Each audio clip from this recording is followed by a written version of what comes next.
Hello my beautiful traders, welcome to young trader. Let's have a quick glimpse at the market. तो video हम लोग शुरू करते हैं डॉज कॉइन के एनालिसिस से।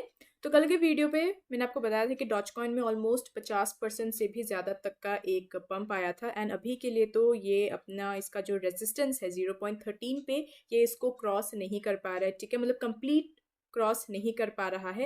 एंड इसका जो अभी सपोर्ट था ना, ये भी अभी ब्रेक हो चुका है ऑलमोस्ट 0.11 पे इसके पास एक सपोर्ट है। वैसे फिलहाल के लिए तो ये इसको होल्ड नहीं कर पा रहा है, ऑलरेडी ये ब्रेक कर चुका है इस सपोर्ट को।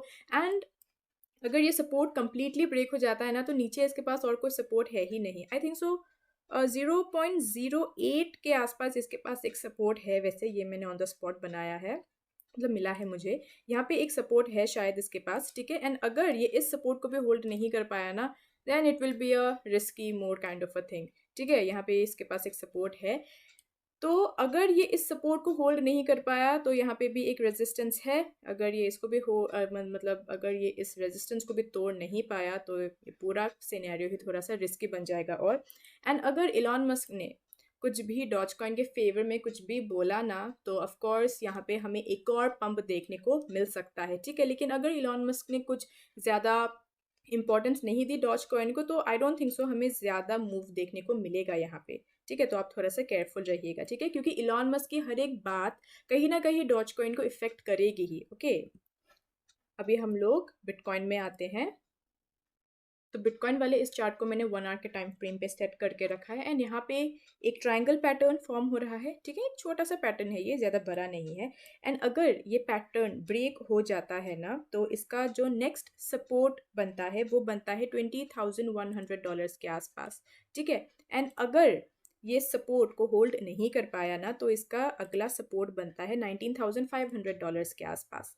ठीक है, एंड तो यहाँ पे आप अपना प्रॉफिट बुक कर सकते हो। ठीक है, या फिर आप अपने मतलब ब्रेक डाउन होने तक का भी आप वेट कर सकते हो, आपकी मर्जी। ठीक है, अभी हम लोग अपने रेगुलर अपडेट्स में आते हैं। अरे हाँ, एक बात तो बताना ही भूल गई। अगर आपने अब तक मेरे टेलीग्राम चैनल को अगर आपने अब तक ज्वाइन नहीं किया है तो make sure to join it. वहाँ पे मैं मेनली क्रिप्टो से रिलेटेड न्यूज़ एंड अपडेट्स मैं आप लोगों के साथ शेयर करूँगी एंड ट्रेड भी मैं आपको बताऊँगी वहाँ पे। ठीक है, लिंक डिस्क्रिप्शन में है, make sure to join it. Okay, तो चलिए अभी हम लोग रेगुलर अपडेट्स जान लेते हैं। तो पहली अपडेट में हम लोग पॉलीगन के बारे में बात करते हैं। तो पॉलीगन ने यहाँ पे एक और पार्टनरशिप की है। ठीक है, क्रॉस चेन प्लेटफॉर्म एलेक्जर के साथ। ठीक है, एंड पॉलीगन के अकॉर्डिंग ये जो नया डील इसने साइन किया है, ये डील बहुत ही ज़्यादा इंपॉर्टेंट है। एंड इस डील के बाद ये मतलब जो ये क्रॉस चेन प्लेटफॉर्म है ना, ये मेनली पॉलीगन को एक secure cross chain communication provide करेगी पॉलीगन के सुपरनेट्स को। ठीक है, एंड पॉलीगन के अकॉर्डिंग Web3 के कारण भी ये पार्टनरशिप बहुत ही ज़्यादा इंपॉर्टेंट है। नेक्स्ट अपडेट में आते हैं। तो रॉबर्ट कियोसाकी जो हैं, जो mainly rich dad poor dad book के ऑथर हैं, उन्होंने बताया है कि अभी एक डंप आ सकता है स्टॉक में या फिर रियल एस्टेट मार्केट्स में। ओके, एक डंप आ सकता है क्योंकि जो फेडरल रिजर्व है ना, वो अपना इंटरेस्ट रेट मतलब वो नहीं घटाएगा। ठीक है, उसका इंटरेस्ट रेट बढ़ने के चांसेस ज़्यादा हैं। ओके, एफओएमसी की मीटिंग के जो रिजल्ट्स हैं वो नवंबर के 2 तारीख तक आ जाएगा। ठीक है, एंड उनके अकॉर्डिंग इंटरेस्ट रेट बढ़ेगा ना कि घटेगा, जिसके कारण उन्होंने हमें वार्न की है कि डंप आएगा, इसलिए आप बिटकॉइन में इन्वेस्ट करो। ठीक है, आई थिंक सो वो बहुत महीनों से ही बोल रहे हैं कि बिटकॉइन में इन्वेस्ट करो, गोल्ड में इन्वेस्ट करो। ठीक है, अभी हम लोग अपने नेक्स्ट अपडेट में आते हैं।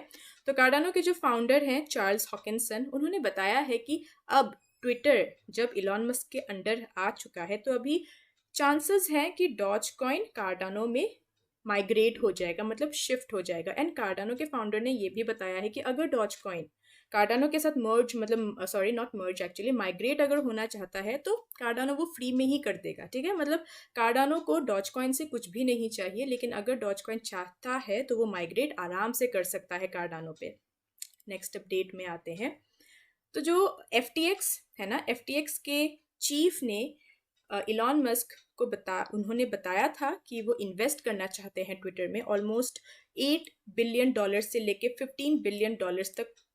FTX के चीफ रेडी हैं ट्विटर पे इन्वेस्ट करने के लिए, लेकिन इलॉन मस्क ने इस प्रपोजल को डायरेक्टली रिजेक्ट कर दिया।